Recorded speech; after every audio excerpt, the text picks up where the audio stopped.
It's Mr. Cleveland, by the way. Thank you. I just wanted to do something. I'm lying. I wanted to watch this though, because if you go back to my earlier days of YouTube, even in my 2023 ish days of YouTube, I used to watch like um uh Briggs, War in the Court of Briggs, stuff like that, like different type of videos than just typical basketball highlights and all that stuff. Like I like watching other things too. I like get to know about it. I'm just a curious dude. I just like watching curious shit. But um, it's crazy. I'm gonna have to watch that one too. Oldest house in the oldest city. I'm gonna have to check that out. But I just be curious to know more about what goes on in the world and just what's happening. You know what I'm saying? So I just had an interest to watch something like this. I like watching stuff like this. I just remember the younger days of me just watching random videos on top 10 amazing top 10, something like that. And they just talk about scary haunted stuff or just random stuff. And it was just like shit that you watch as a kid. And now it's like, damn, like I'm getting older and I still kind of enjoy it. I don't watch those type of videos as much, but I still enjoy a good one from time to time. But um, yeah, let's go. The oldest houses in the U.S. that are still standing. Welcome to our journey through time as we explore the oldest houses still standing in the United States. From ancient Pueblo dwellings to colonial-era homes and grand mansions, these architectural gems By the way, you always gotta want to know about some history from time to time. Nothing wrong with learning. provide a window into the past and offer a glimpse into the lives of those who I came enjoy before videos us. like this too, though. So don't think that otherwise. 'Cause I actually do enjoy watching stuff like this. I think stuff like this definitely be interesting. Yeah, just gotta keep it going, man. Shit like this be interesting as hell. Shout out historian. First one, Taos Pueblo, north of Taos, New Mexico. Taos Pueblo, constructed between 1000 and 1450 AD, is a remarkable adobe village located near the Taos Mountains and inhabited by around 150 people today. Wow. Second one, Acoma Pueblo, Cibola County, New Mexico. Acoma Pueblo, known as And Sky no City. offense, but they kind of like mud houses. It just shows that like, and people still live in them.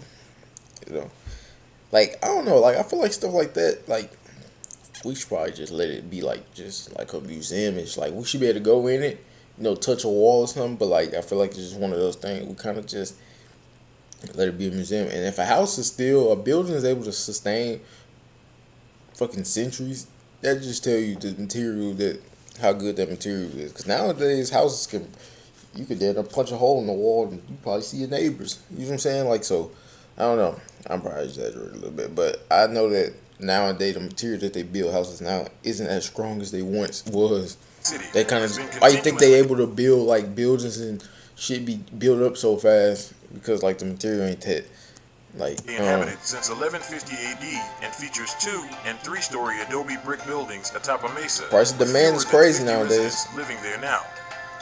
Third one, It's Fairbanks crazy, House, man. Dedham, Massachusetts. Built around 1637, the Fairbanks House is the oldest wooden structure in North America, having housed 8 generations of the Fairbanks family and now Oh wow. serving as a museum.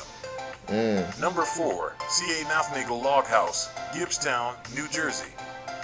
The C.A. Nothnagel Log House, one of the oldest surviving cabins in the United States. The C.A. Nothnagel Log House, one of the oldest surviving cabins in the United I noticed my laptop is dying, so yeah. States, preserves its original logs and welcomes visitors, offering a glimpse into the 17th century. Number 5, Henry Whitfield House, Guilford, Connecticut. The Whitfield House, built in Like I like brick 1639. houses. I still to this day like brick houses. I don't know. Like look at this house. This is for a house that's built in the 1600s. This is a well preserved house. 1600. This house probably cost like fucking 15 cent in the 1600s. This shit probably was 15 cent. Today's time, 60 mil maybe. Right? I mean, we're talking about a house that's ancient, but it's like a 15 cent house, 1600s. I don't know. What y'all think? How much y'all think do it honestly cost? Shit. Yeah, I just think this should be cool. I don't know. I like brick houses because they can stand within time. They can last pretty long. At least from what I know. Somebody might fact check me and be like, no, they actually don't. But I think they kind of do. Guilford, Connecticut.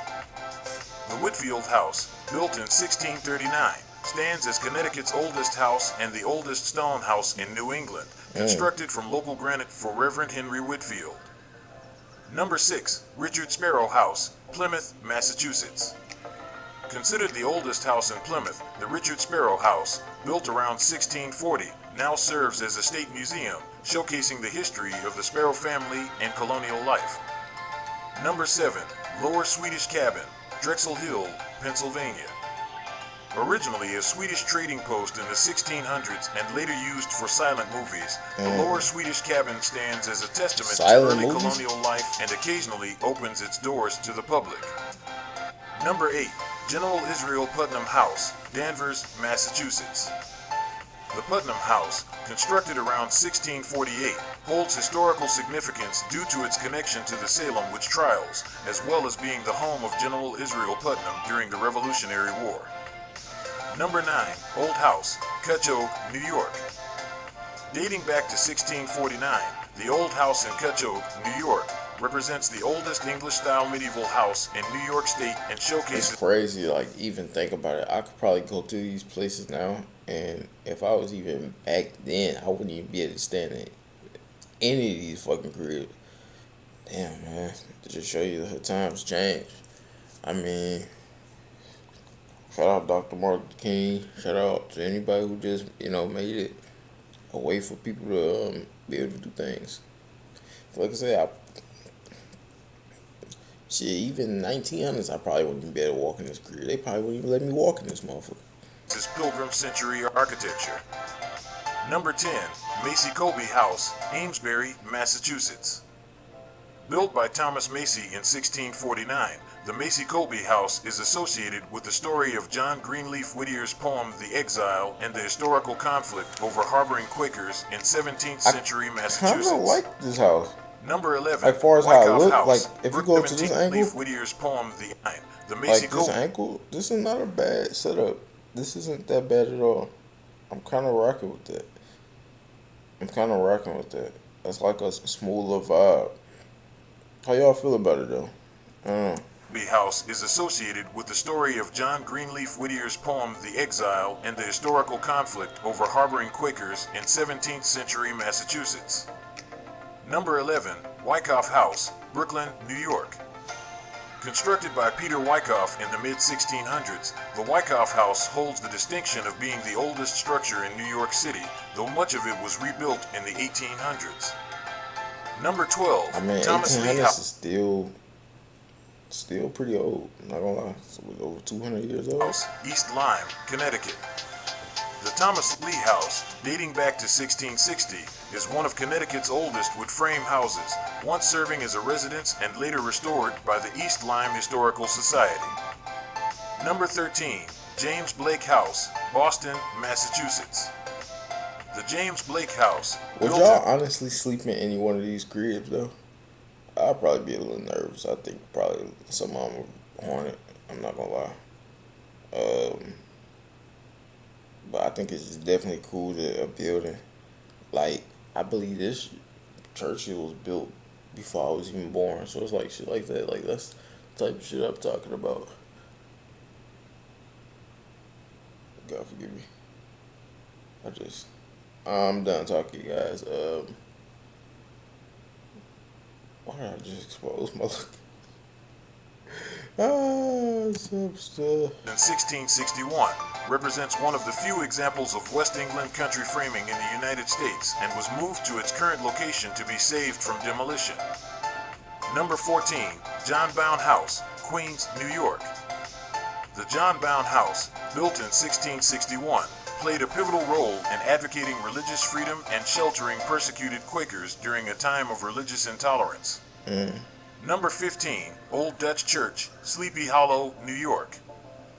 The Old Dutch Church of Sleepy Hollow, constructed around 1685, not only holds historical significance, but also serves as the atmospheric setting for Washington Irving's renowned tale, The Legend of Sleepy Hollow.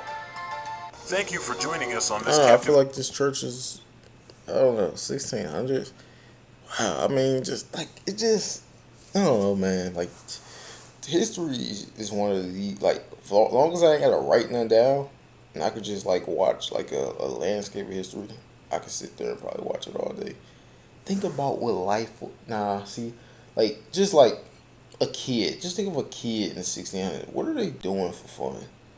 What is their lifestyle like? What are they really getting themselves into?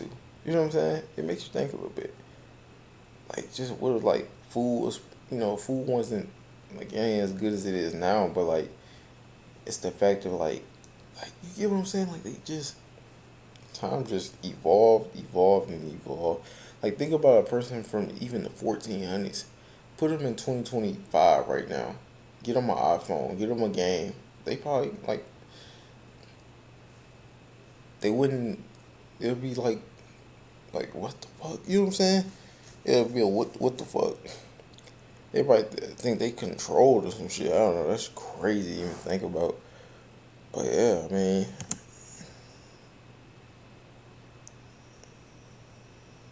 Renowned tale, The Legend of Sleepy Hollow.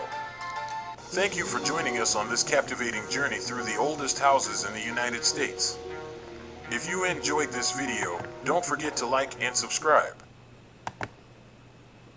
that's crazy to think about. Hey, but that's gonna go for the bed. Gotta charge the laptop.